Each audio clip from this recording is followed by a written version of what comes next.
यार इत्थे कॉलेज ना बनाना मुड़ इफ्तिताह क्यों किया गया? जे इफ्तिताह हो गया तो कॉलेज बन जाता। जे अगर ना बनाना तो मुड़ जी है सरिया है, बजरी है, सीमेंट है या कदा पाइया गई वो क्यों पईयां नूं?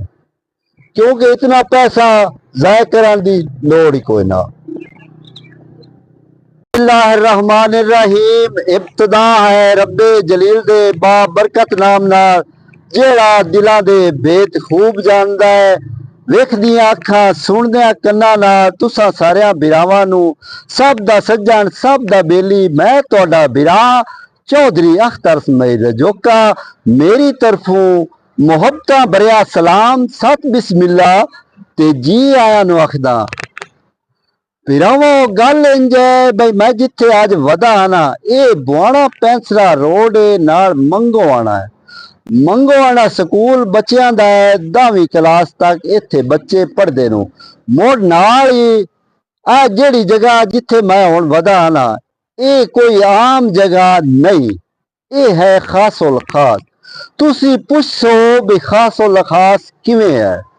क्योंकि PTI दा दौरे हुकूमत उस दे विचों वड्डिया अफसरां रल के बैठक लाई ते ये गल तय पाई बई इत्थे असां बच्चियां दा कॉलेज बनाउणा है।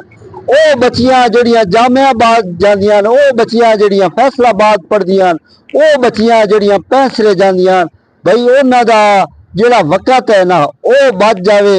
मुड़ जेड़ा कॉलेज है 12 ताईं आ या 14 ताईं या 16 ताईं ये बड़ी सहूलत है। लेकिन जदों PTI दी हुकूमत बदली उस हुकूमत बदलन दे नाल ही ये मनसूबा ठप हो गया। हुण जेड़ी हुकूमत मौजूदा वो है मुस्लिम लीग नून दी। मुस्लिम लीग नून बड़े अच्छे अच्छे काम करती पई है ते आवाम दी तरफों असी ये अक्सा है भी जिवें दुए अच्छे काम होंदे पैन। साडी CM पंजाब मरियम निवाज कॉलेज दा काम जेड़ा रुका होया इस कॉलेज दा जदों इफ्तिताह होया इफ्तिताह दे विच भी काफ़ी खर्चा होया। मुड़ इस दियां दीवारां पईयां आ सीमेंट बजरी वेख रहे हो सरिया वेख रहे हो मतलब ये बहुत ढेर खर्चा हो गया। ते असी ये पुरजोर आवाम की तरफों मुतालबा भी करसा है ते CM पंजाब नूं अक्सा है भी ये कॉलेज बन जावे तो बड़ी ढेर सहूलत होनी है। पिरावो मेरिया गल्लां चंगियां लगन लाइक करना शेयर करना है मेरी वीडियो नूं अगां तो अगां गलना है ताकि जेड़े इदारे मैनूं वेंदे पैन ते वो इस बारे कोई रल मिल के बैठक लावें ते इस बारे कोई चंगा सोचे नो।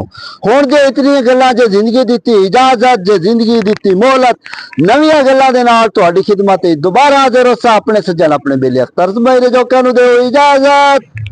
अल्लाह बेली।